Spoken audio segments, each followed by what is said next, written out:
চোৰাং কাঠ ভৰ্তি এখন ট্ৰাকখনৰ পিছে পিছে বন বিভাগৰ দল ভালুকপুঙৰ পৰা তেজপুৰ অভিমুখে কাঠ ভৰ্তি ট্ৰাক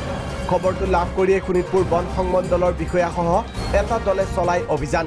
এই অভিযানত বন বিভাগৰ দলটোক আক্ৰমণৰ চেষ্টা চোৰাং কাঠ সৰবৰাহকাৰীৰ দৈবক্ৰমে ৰক্ষা অভিযানকাৰীৰ দলটো এইদৰে 25-30 কিলোমিটাৰ পলায়ন কৰাৰ পিছত চক্কা পামচাৰ হয় ট্ৰাকখনৰ